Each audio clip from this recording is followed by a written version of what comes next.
Hello, my friends, and welcome back. Thank you for being with me today. I have some funny news in a way that is is just confirming something I've been saying maybe after the second week into the war. I was saying I'll be straight with you, and I will tell you that I expected the Russians to just roll over Ukraine faster than they do right now. So I expected that. Obviously, I was not in the command center in Moscow to see the plans and the timelines and all that, but I thought that maybe it's going to be easier, but it's not, and that shows me the strength of the Ukrainian armies as well. Now, let's get to the point.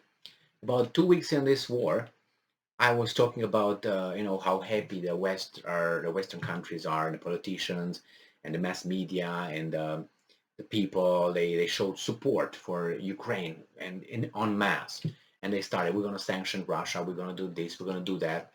And I said, okay, well, that's good. And virtue signaling is good sometimes. See how long it's going to take you, how long you're going to be able to do that. Because I know and I knew that a lot of I know where I live, so I know that's a lot of facade and fake virtue signaling. And once the person who signals virtue is hurt a little bit, I don't know, let's say it's hungry a little bit, or it's not receiving the Coca-Cola whenever, and it's not cold enough, or I don't know, has to wait a few minutes at the gas pump, or has to pay a few cents more for gas when gets gas for his or her car, or milk jumps 3 cents a gallon, then this moral virtuous people will start saying, screw Ukraine. And the thing is like this patience and this, you are moral and you stand by your values until it hurts. And then you see how much someone upholds his values uh, by looking how fast he's just ready to discard his values as soon as he's hurt. So let's say I have a neighbor and neighbor has a problem, some people attack him and so on. I'm going to go and jump and try to help him. Now, he's just a neighbor, okay? Just a neighbor. So I'm willing to show my support like this, okay? This amount for my neighbor.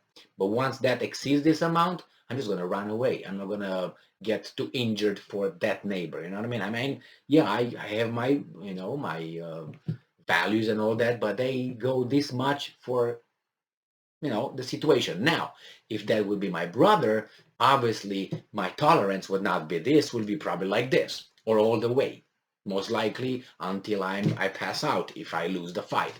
So you see, and even if it hurts me this much. So the same here. Let's say I have an American and a Ukrainian, and is the neighbor. So this is the tolerance, and it reached the tolerance. And I said the Western countries, because they lived in comfort and they had a better life than other nations, and that's great, prosperous. That's why I'm here, among other reasons. That's good. It's harder to give instead of being uh, um, how do you call that, stop prevented from getting.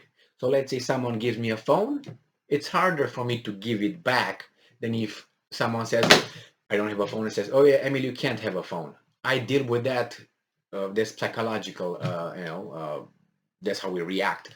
I deal with that frustration easier and better than once you give it to me and I ask, hey, it's mine, and then you say, okay, now I want it back.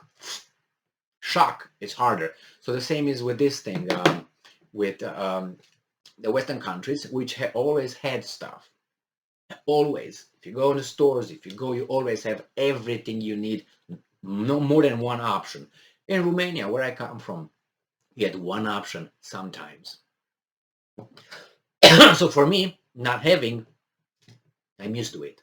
But someone who's used to have it, and all of a sudden being taken away or being harder to get it, it's even harder. So I get to the point now where I have the Poles from Poland who are starting to do what I said they will start doing in the West first, and that is, excuse me, mass protests. So the Poles, who love Ukrainians a lot, they decided to have civil unrest. So the neighbor tolerance, the love for the neighbors is gone for the Poles. All right. For the rest, no. So that can tell you how much the Poles love the Ukrainians. That makes a certain kind of point. This is from the Republic World from June 6th.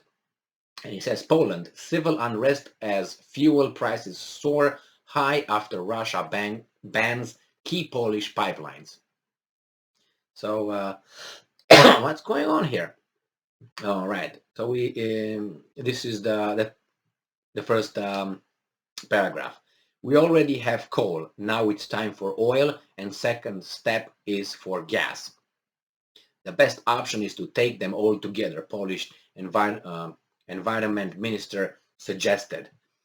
As the fuel prices hit a record high in Warsaw due to EU's sixth package of sanctions, which includes phasing out Russian oil, reliance and uncertainties over the alternative source of oil loomed. Polish citizens flooded the streets demonstrating against the government. So, the unrest marred the Polish towns after President Andrzej Duda signed a major amendment to the VAT Act, VAT Act, prolonging the so-called anti-inflation shield. Duda extended the lower excise tax rates that that his government has introduced in February until the end of July to bring the rising fuel prices under control. His decision, however, was widely criticized as lawmakers argued that it would further push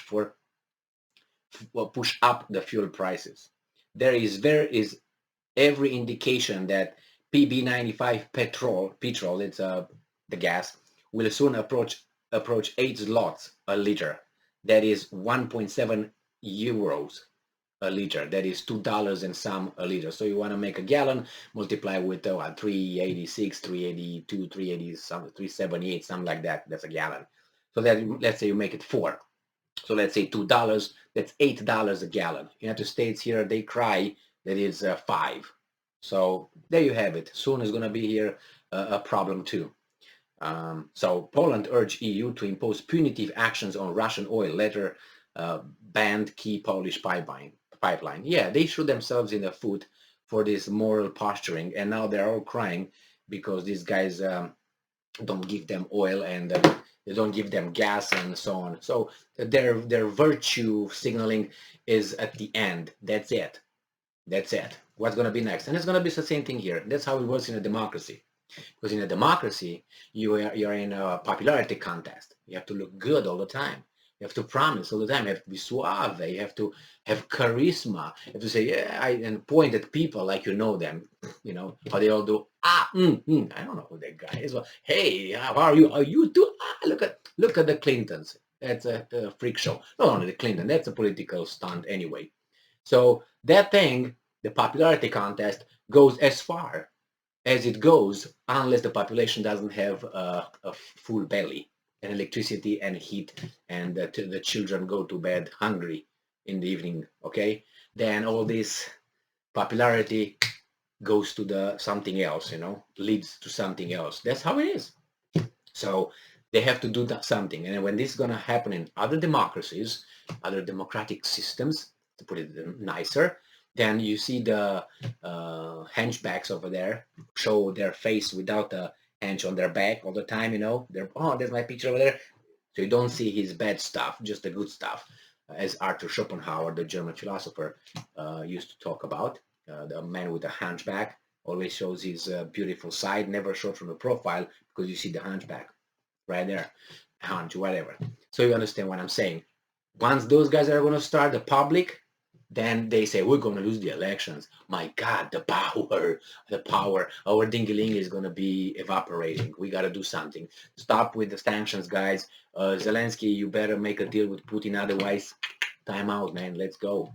That's how it's going to happen sooner than later. And the Russians are ready to go at least 6 months. It was an opinion poll. I posted a video regarding that. The Russians, 44% of the Russians, think that the war could go more than 6 months. So 50% of the population, from their opinion poll, said that they are ready for 6 months. Are the Westerners ready for 6 months? Poland is already done. Time out. Let's go. Aboard ship. Thank you very much for being with me again today. Stay strong, stay smart, look for the truth, and what's going on. Be just. See ya.